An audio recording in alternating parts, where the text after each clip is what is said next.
In Fallout, the Vault-Tec Corporation is the puppet master behind the horrors of the wasteland. The bombs, the vaults, the experiments, the ghouls.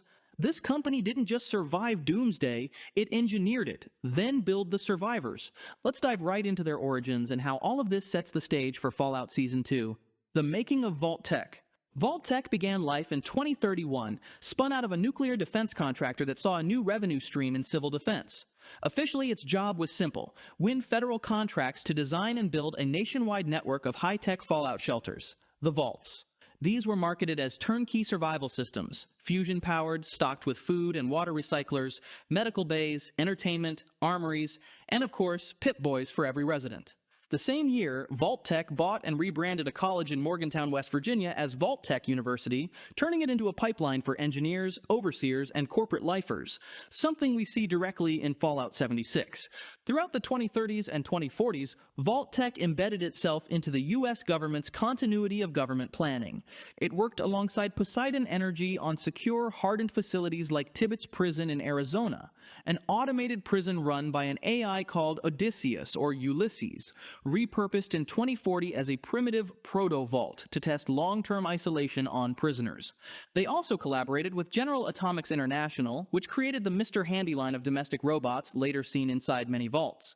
𝐉𝐸𝐻𝐻 Industries was another partner whose terminals ran the vaults and whose Pip-Boy personal computers became mandatory equipment for vault dwellers. 𝐉𝐸𝐻𝐻 provided the hardware and the unified operating system that you see on almost every pre-war terminal. And also West-Tec, whose viral research into the new plague and later the Pan-Immunity Virion Project, PvP, eventually produced the infamous Forced Evolutionary Virus, FEV, a cornerstone of later Vault experiments like Vault-87. By the 2050s, the United States was buckling under resource wars, escalating tension with China, and the emergence of a mysterious, socially transmitted new plague in 2053 that led to the first national quarantine in U.S. history. Vault-Tec ruthlessly exploited the panic that ensued. While West-Tec tried and failed to find a real cure for the plague, Vault-Tec sold peace of mind, lifetime security underground at a price. Project Safehouse, and what it really was. In 2054, the U.S. government launched Project Safehouse, a huge federal program to fund hardened vaults across the country. Vault-Tec won the primary contract after showcasing a demonstration vault near its Los Angeles HQ. The public line was simple: protect as many citizens as possible from nuclear war. Internally, that story was a lie. Behind the scenes, Safehouse morphed into the Societal Preservation Program, led by Dr. Stanislaus Braun, head of Vault-Tec's Future Tech Division and the creator of the 𝐾𝐻𝐻𝐿, the Garden of Eden Creation Kit. Braun and Vault-Tec's board agreed that almost all vaults would secretly be human experiments, ranging from social engineering trials and long-term isolation and authority studies to eugenics and genetic refinement programs, and also FEV and mutation research. Vault-Tec buried the reality behind layers of compartmentalization and encrypted records. Even many of their own engineers genuinely believed they were building real shelters, not human test chambers. Only select overseers and senior staff were read into the experiments. People like Braun, certain Enclave-aligned officials, and a handful of overseers from the nastier vaults, 75, 87, 111, 112. More to come on those later. The New Plague and the Road to War. Also known as Limit 115 or the Blue Flu, the New Plague was a strange, highly lethal disease that swept across the U.S., killing tens of thousands and fueling paranoia. Borders were closed, mass gatherings were discouraged, suspicion and fear became everyday tools of state control. In response, from 2055 onwards, the government contracted West-Tec to create a cure. Their work on the New Plague led to the Pan-Immunity Virion Project, PvP, in the 2070s, an attempt to engineer a generalized viral vaccine that would harden human DNA against any pathogen. Early results showed strong resistance to disease and radiation, but also abnormal growth, increased muscle mass, and rapid cell division. The PvP eventually became the basis for FEV. All of this happened while Vault-Tec was quietly preparing the Vault network. As oil and uranium scarcity escalated, the US and China slid into open conflict, culminating in the long, grinding Sino-American War beginning in 2066. Vault-Tec benefited from military contracts for facilities like Tibbetts, expanded Safehouse funding, and the constant background drumbeat, "War is inevitable. Buy Vault spots now." During this period, Vault-Tec's leadership, people like Barb Howard, Bud Askins, and other executives we meet in the TV series, adopted an openly megalomaniacal worldview. They increasingly saw the U.S. government as a failing structure and Vault-Tec as the entity best positioned to curate humanity after the inevitable apocalypse. Some, like Barb, openly proposed forcing that apocalypse on their own timetable. If you're enjoying this deep dive into Fallout lore, make sure to subscribe to the channel so you don't miss out on all our upcoming videos. The public face versus the secret agenda. On the surface, Vault-Tec presented itself as pure Americana. There were the glossy 1950s-style ads with smiling families, the cutaway posters of vaults showing bowling alleys, cinemas, classrooms, and spotless cafeterias. There were TV commercials fronted by Cooper Howard, a Western movie star turned Vault-Tec spokesman, reassuring viewers that Vault-Tec is your brighter future underground. And of course, that relentlessly cheerful mascot, Vault Boy, giving a thumbs up while mushroom clouds bloom in the background. The company's message was, we're patriotic, scientific, family-first heroes, keeping America safe. But behind the curtain, Safehouse had been fully subordinated to the Societal Preservation Program. The vaults were now primarily data farms for social experiments, test beds for bioweapons, radiation exposure, and FEV. They were also controlled environments for eugenics and breeding programs, and long-term staging grounds for an elite class that intended to reclaim the surface under Enclave-style authority. Many vaults were never meant to function as sustainable communities at all. They were meant to break. The Great War, now with Vault-Tec's fingerprints. Canon from the games told us that on October 23, 2077, the Great War began and ended in a matter of hours, annihilating major powers like the US and China. For years, it was deliberately unclear who launched first. The Fallout TV series finally answers that on screen, and it does it through Cooper Howard and Barb Howard. In Season 1's flashbacks, we follow Cooper, a pre-war actor and Vault-Tec spokesman, and his wife Barb, a senior Vault-Tec executive. Early on, Barb drops hints that Vault-Tec is not just preparing for the future, but shaping it, telling Cooper that the company has plans that require the world to change. The world needs a fresh start. We're going to make sure it happens. Vault-Tec isn't waiting for catastrophe. It intends to create one. By the finale, Cooper, now the Ghoul, uncovers proof that Vault-Tec deliberately initiated the nuclear exchange that became the Great War. The evidence shows the company secretly triggered automated retaliatory systems to guarantee mutual destruction. In Vault-Tec's calculus, the only way to ensure its own survival and the success of its Vault experiments was to bring about a controlled apocalypse. The first nukes, the show makes clear, weren't launched by the US or China, but by Vault-Tec itself. At a moment when their vaults were ready, their experiments queued, and their rivals unprepared. The boardroom scene confirms this beyond doubt. Vault-Tec executives calmly celebrate their new beginning as the bombs fall, talking about how the vaults are activating on schedule and treating global annihilation as a corporate launch event. Barb Howard, now fully part of the leadership, shows no horror, only satisfaction. The Great War, the show implies, was not the tragic climax of a clash between nations, but the outcome of Vault-Tec's deliberate plan to force a global societal reset. That single retcon reframes the entire franchise. Vault-Tec didn't just survive the apocalypse, it caused it. On that day in October 2077, it rained nuclear weapons. Once the vault doors slammed, the experiments and the real purpose of Vault-Tec truly began. After the doors closed, the vaults in action. Once the doors slammed shut on October 23, 2077, the real work of the Societal Preservation Program began. According to canon sources, of roughly 122 vaults, only 17 were true control vaults. The rest, over 100, ran experiments. First, let's look at the control vaults, the success stories. Vault 8, Nevada, was a control vault intended to open after about 10 years. It eventually opened in 2091, used its 𝐾𝐻 to terraform the area, and became Vault City, an advanced but elitist technostate seen in Fallout 2, and then Vault 76, Appalachia, the official tricentennial vault and control vault. It opened on Reclamation Day, October 23, 2102, exactly 25 years after the Great War, releasing 88 dwellers to recolonize Appalachia. Its job was to secure key nuclear sites Alpha, Bravo, Charlie, and stabilize the region, not to run a grotesque social trial. These vaults are proof that Vault-Tec needed some functioning survivors for the post-war plan, but they are the exception, not the rule. More common were the experimental vaults, human lab rats. First, located under Bakersfield, California, Vault 12 was designed so that its door would not seal properly. Radiation was meant to leak in. The experiment observed long-term radiation exposure on an entire vault population. When the bombs fell and the citizens of Bakersfield realized other vault doors had closed, they forced their way into Vault 12. The door behaved as engineered. It never truly sealed.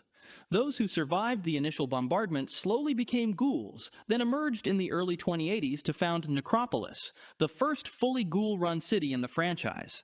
Next up, in the capital wasteland, Vault 87 became the eastern cradle of the super mutants. Under Vault-Tec oversight and enclave interest, FEV experiments on residents, and later kidnapped wastelanders, produced a strain of towering, sterile super mutants who could only reproduce by dragging in more victims. Radiation levels in the Vault's central zones reach over plus 2,900 RADs, making conventional entry almost impossible. In Fallout 4, we encounter Vault 111 sitting above Sanctuary Hills. Residents were admitted on October 23, 2077, and immediately told to step into decontamination pods, in reality cryogenic chambers. The real experiment was long-term cryonic stasis and controlled thawing without consent. Most pods eventually failed, killing their occupants. The sole survivor's family was selectively thawed for an enclave-linked kidnapping, then refrozen. Then there's Tranquility Lane and Stanislaus Braun's Vault 112, hidden under Smith Casey's garage in the Capitol Wasteland. It was built almost entirely as a VR lab for Stanislaus Braun himself. Only 85 occupants were planned, all sealed into egg-shaped Tranquility Lounger pods and kept alive in stasis while Braun ran endless virtual simulations, including the notoriously disturbing Tranquility Lane scenario where the lone wanderer encounters him posing as a little girl named Betty. This vault shows the true indulgence of Vault-Tec's inner circle. Some vaults existed primarily so a single executive could play God. Vault 75 lies beneath Malden Middle School in the Commonwealth. To the public, it was pitched as a subsidized safe haven for children if the bombs fell. In reality, the experiment was pure eugenics. Parents were separated and killed on arrival. Children were subjected to brutal training, genetic manipulation, and culling of underperformers. The stated goal was refinement of human genetics to produce superior soldiers. Vault 81, near Boston, was built with a secret secondary wing, a hidden lab whose goal was nothing less than a universal cure for all disease. Residents would be unknowingly exposed to tailored pathogens via hidden nozzles. Scientists would monitor outcomes and refine a master cure, all managed by a Miss Nanny robot, Curie, after the humans refused to go through with the worst parts of the plan and sealed themselves away. When the sole survivor discovers the lab, only one dose of the Vault 81 cure remains, forcing a moral choice that underlines how ruthless the original design was. And last in this tour, Vault 95, which was designed to house 72 individuals with histories of chem addiction, promising them a clean start through isolation and group therapy. The Vault ran as an apparently genuine rehabilitation program for 5 years, with residents electing their overseer annually and participating in structured support meetings. Then the real experiment kicked in. A planted Vault-Tec agent posing as another resident was ordered to reveal a hidden stash of chems and record how the community responded, testing whether addiction could ever truly be cured or only suppressed. Vault-Tec's evil nature knew few limits in these vaults. And if you want to keep diving deep into the Fallout lore, make sure to subscribe to the channel. The new vaults of the TV series, 31, 32, 33, and 4. The Fallout TV series introduces several new vaults and ties them into classic lore. Let's take a look. First there's Bud's Buds, Vaults 31, 32, and 33. Located in the Los Angeles area, these 3 interconnected vaults form a single experiment devised by Vault-Tec executive Bud Askins, known as Bud's Buds.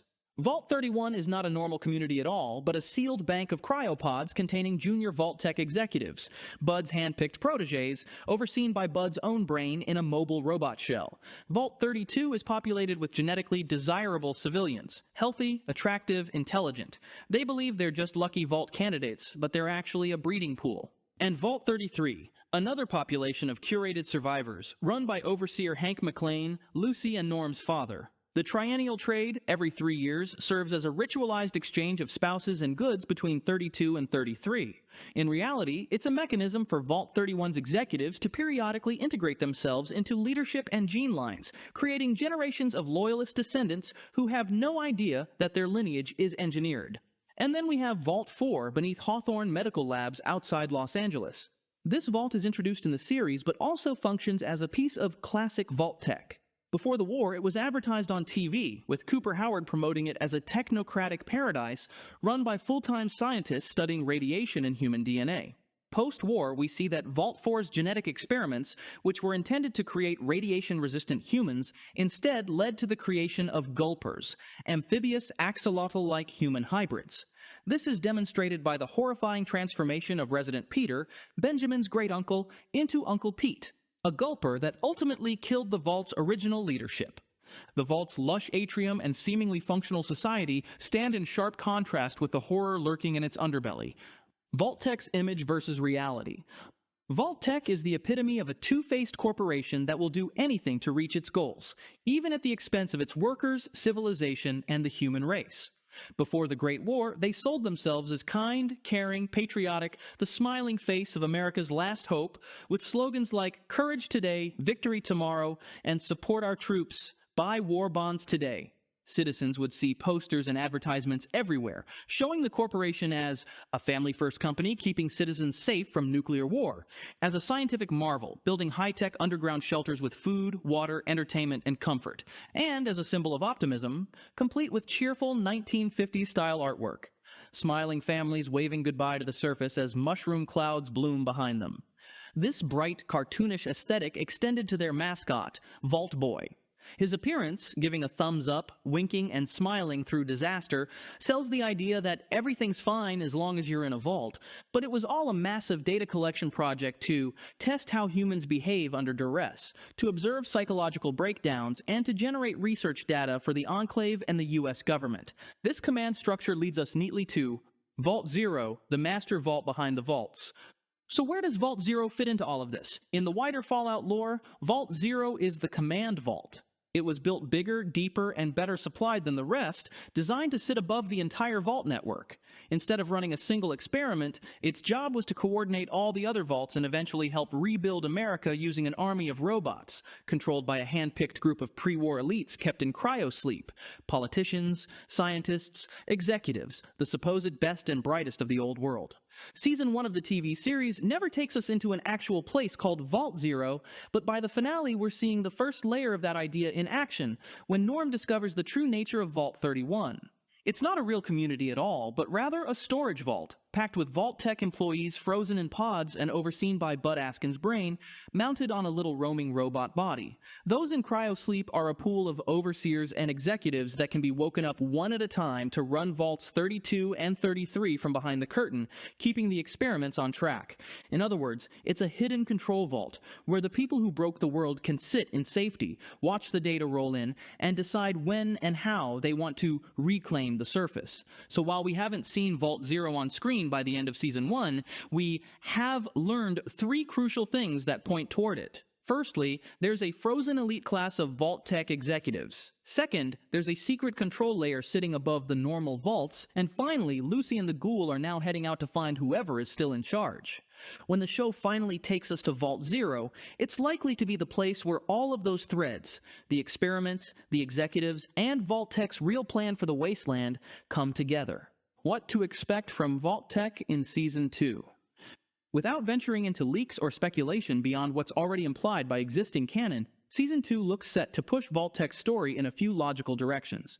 The first of these is Lucy and Cooper heading toward New Vegas and higher-level Vault-Tec installations, which strongly suggests we'll see more of the corporate hierarchy that sits above Bud and Barb, the people who approved the war and ordered the experiments. Then there's Vault 0. Even if it's never called that on screen, the existence of an ultimate command vault aligns perfectly with both tactics lore and what we've already seen with Vault 31. Expect more robotic infrastructure, cryo storage, and long-term planning bunkers feeding into a single center of control. Next, we should see more of the Enclave. Season 1 already involves the Enclave via Dr. 𝐏𝐚𝐳𝐽 and the broader conspiracy. We can reasonably expect more explicit links between Enclave continuity of government bunkers and Vault-Tec's experiments, given years of fan speculation and recent commentary suggesting they've been intertwined from the start. And finally, we can expect more experimental vaults. With the show already confirming that the Vault experiments are canon to the TV continuity, Season 2 has a huge menu to pull from. VR hellscapes like Vault 112, eugenics bunkers like Vault 75, FEV labs like Vault 87, or medical monsters like Vault 81 and 95. Any of these could show up as locations or flashbacks to illustrate how systemic Vault-Tec's cruelty really was. That's it for this breakdown of the Fallout world's most ruthless corporation. Stay tuned for more as we break down the lore of the series for you. Until then, please like and subscribe, and we'll see you in the next video.